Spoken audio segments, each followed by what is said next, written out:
மாநகர போக்குவரத்து கழகத்தில் கடந்த ஆகஸ்ட் மாதம் முதல் மின்சார பேருந்துகள் இயக்கப்பட்டு வருகின்றன.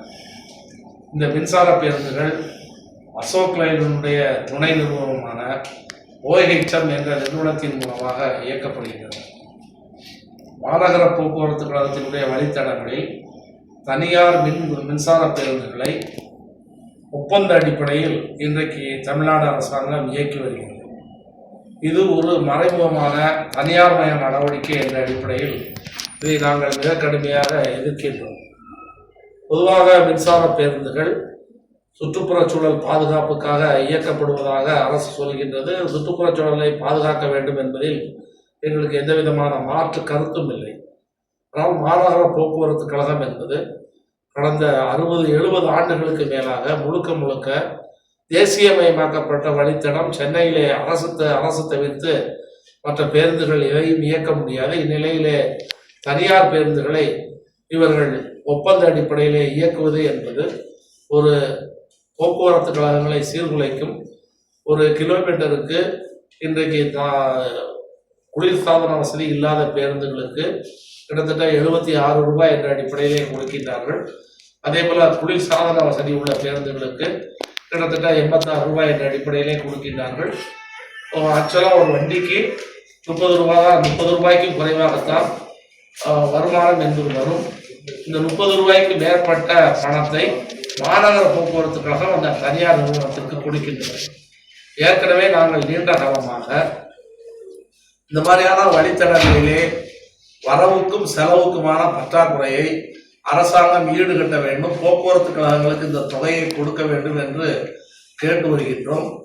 பல பத்தாண்டுகளாக அரசாங்கம் கொடுக்காததால்தான் இன்றைக்கு போக்குவரத்து கழகங்களுக்கு இவ்வளவு பெரிய நிதி நெருக்கடி என்பது இருக்கின்றது. எனவே போக்குவரத்து கழகங்களுக்கு அந்த வித்தியாச தொகையை கொடுக்காத அரசாங்கம் இன்றைக்கு தனியார் நிறுவனங்களுக்கு கொடுக்கின்றன. ஏற்கனவே தனியாரிடம் மின்சாரத்தை வாங்கி இன்றைக்கு தனியார் வைத்ததுதான் சட்டம் என்ற அடிப்படையிலே மாறிய காரணத்தினால் மின்சாரம் மிகப்பெரிய பிரச்சனையாக மாறி இருக்கிறது. மின்சார வாரியம் பல 1000 கோடி ரூபாய் கடனிலே மாட்டிக்கொண்டுள்ளது.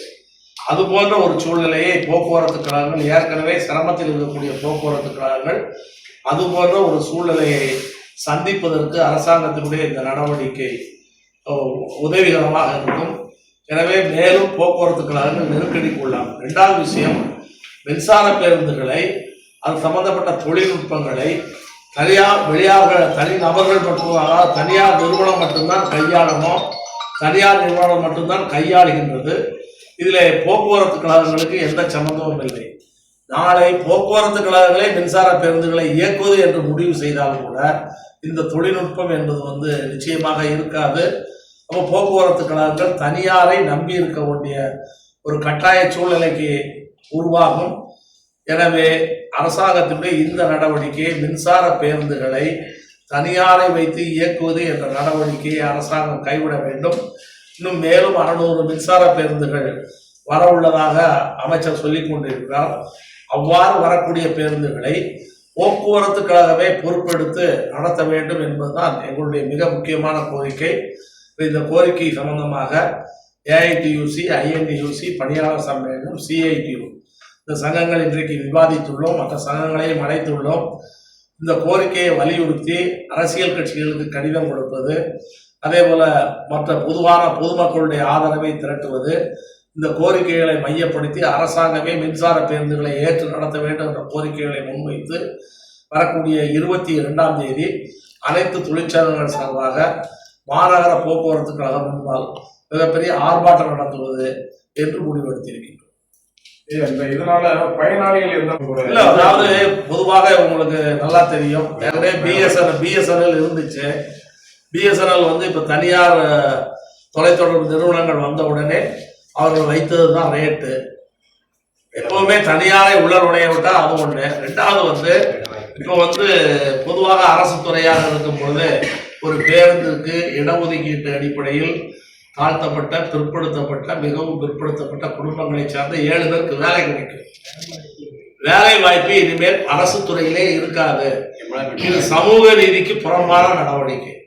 இல்லை தனியார் வந்து இடஒதுக்கீடு அடிப்படையில் வேலைக்கு எடுக்க மாட்டாங்க. இன்னைக்கு 1.25 லட்சம் தொழிலாளர்கள் இருக்காங்கன்னா 1.25 லட்சம் குடும்பங்கள், 1.25 லட்சம் குடும்பங்களுடைய பொருளாதாரத்தை மேம்படுத்துவதற்கு இன்றைக்கு போக்குவரத்து கழகங்கள் பயன்படுது.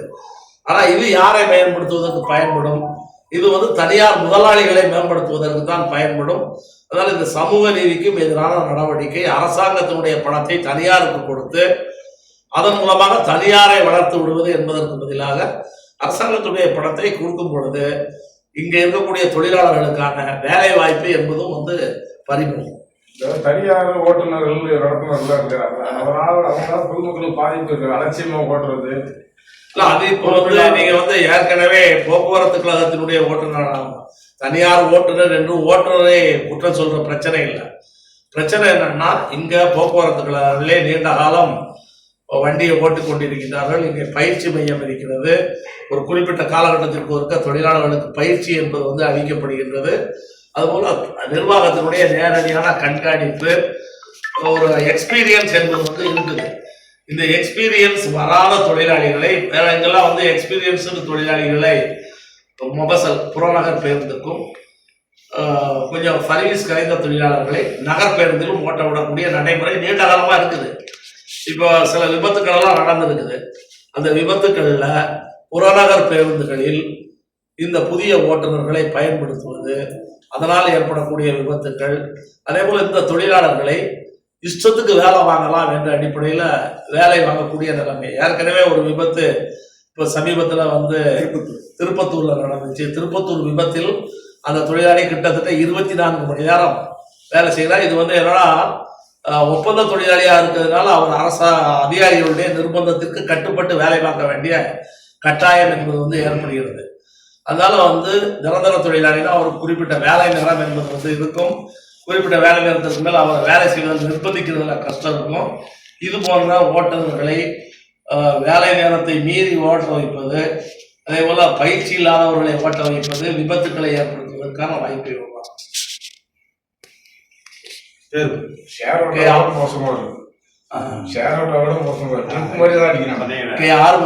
பொதுச் செயலாளர், தமிழ்நாடு அரசு போக்குவரத்து ஊழியர் சம்மேளனம் கூட வந்து இப்போ ஸ்ரீதர் ஏஐடியூசி, நாகராஜன் பணியாளர் சம்மேளனம், ஐஎன்யூசி தலைவர் நாராயணசாமி இவர்களெல்லாம் சேர்ந்து பேட்டி.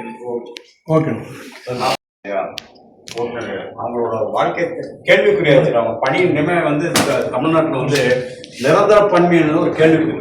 நிரந்தர பணி போய் கான்ட்ராக்ட் எவன்ட்டையும் போகிறோம். நிரந்தர பணி எண்ணற்ற நிரந்தர பணி தானே நமக்கு வேணும். அது இல்லாம போய் காத்திருப்பாங்க தெரியுமா? லட்சக்கணக்கான